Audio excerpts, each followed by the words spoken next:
धान की फसल में रुपाई के बाद कम कल्ले और ग्रोथ रुक जाने का सबसे बड़ा कारण होता है ये खरपतवार। हम महंगी खाद उर्वरकों का उपयोग करते हैं, लेकिन अगर खरपतवार नियंत्रण सही समय पर और सही तरीके से नहीं किया गया तो जमीन में दी गई ये खाद का 50% हिस्सा ये कचरा ही खा जाएगा, जिससे धान की फसल तो कमजोर रहेगी ही, साथ ही में पैदावार भी घटेगी। इसीलिए ये धान की फसल में खरपतवार को रोकने के लिए कृषि विज्ञान में 2 कारगर तरीके बताए गए हैं। पहला है प्री इमरजेंट, यानी कि खरपतवार को खेत में उगने ही नहीं देना। दूसरा है पोस्ट इमरजेंट, यानी कि किसी कारणवश अगर खरपतवार खेत में उग जाए तो उसे वैज्ञानिक तरीके से वहीं खत्म कर देना। आज इस वीडियो में मैं आपको इन दोनों तरीके के बारे में बताऊंगी जो धान की फसल में खरपतवार को कंट्रोल करेंगे। तो इस वीडियो को आखिर तक जरूर देखें और अगर अभी तक चैनल को सब्सक्राइब नहीं किया है तो कर लीजिए।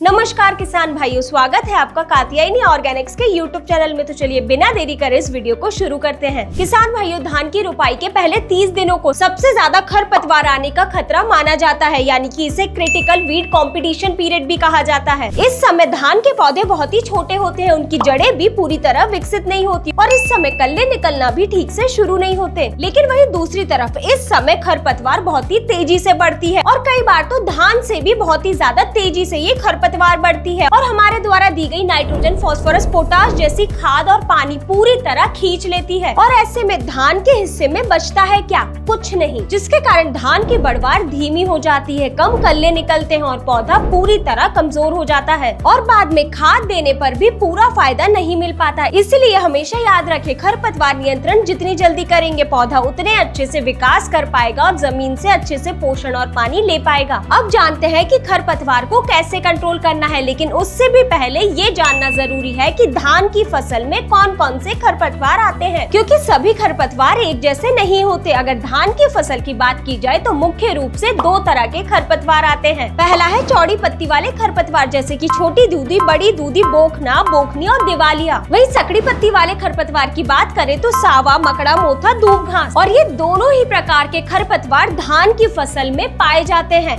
और अक्सर किसान ये सोचते हैं कि ये जो चौड़ी पत्ती वाले खरपतवार है ये उतना ज्यादा धान की फसल को नुकसान नहीं पहुंचाते, लेकिन ये बिल्कुल पूरी तरह गलत है। ये चौड़ी पत्ती वाले खरपतवार भी धान के लिए दी गई खाद, पोषण, पानी पूरी तरह खींचते हैं, जिससे शुरुआत से ही धान की ग्रोथ प्रभावित होती है और आगे चलकर उत्पादन भी कम होता है। आइए अब जानते हैं धान की रुपाई के बाद किस दिन कौन सा काम करना चाहिए जिससे खरपतवार नियंत्रण हो। इस समय एक बात हमेशा ध्यान रखें, अगर खेत में कोई भी खरपतवार नहीं दिखाई दे रही तो इसका ये मतलब नहीं है कि खेत में खरपतवार का खतरा नहीं है, क्योंकि खेत में पहले से ही खरपतवार के बीज मौजूद होते हैं और उन्हें जैसे ही हल्की सी नमी, धूप, पोषण और अनुकूल वातावरण मिलता है वे वैसे ही अंकुरित होना शुरू कर देते हैं। इसीलिए इस समय कुछ बातों का जरूर ध्यान रखें। सबसे पहले खेत की मेड़ को मजबूत रखें ताकि खेत का पानी बाहर न निकल पाए। खेत में 1 से 2 इंच पानी बनाए रखें और नियमित रूप से निगरानी रखें, क्योंकि यही शुरुआत के कुछ दिन आगे होने वाले खरपतवार की एक नींव तैयार कर रहे होते हैं। लेकिन अगर आप खरपतवार को निकलने से पहले ही रोकना चाहते हैं तो यही सबसे बेस्ट समय है। इस समय प्रेटिलाक्लोर 50% EC का छिड़काव करें। ये एक प्री इमरजेंस हर्बिसाइड है। इसका मतलब ये है कि ये मिट्टी में मौजूद खरपतवार के बीजों को अंकुरित होने से पहले ही खत्म कर देता है। जब इसे खेत में डाला जाता है तो ये मिट्टी की ऊपरी सतह और पानी के ऊपर एक रासायनिक परत बना देता है। जैसे ही खरपतवार अंकुरित होकर इस परत को पार करने की कोशिश करता है, उसी समय ये खरपतवार नाशी उसके विकास को रोक देता है। इसीलिए खरपतवार बाहर नहीं निकल पाते और यही वजह है कि इसे खरपतवार निकलने से पहले ही इस्तेमाल किया जाता है। अब सबसे बड़ा सवाल ये आता है कि इसे कब डालें, तो धान की रुपाई के बाद 3 से 4 दिन के बाद इसे इस्तेमाल करना सबसे अच्छा माना जाता है। इससे देर करने पर खरपतवार अंकुरित हो सकते हैं और दवा का प्रभाव भी कम हो सकता है। इसको धान की फसल में उपयोग में लेने के लिए आपको क्या करना है कि प्रेटिलाक्लोर 50% EC की 600 मिलीलीटर प्रति एकड़ के हिसाब से मात्रा लेनी है।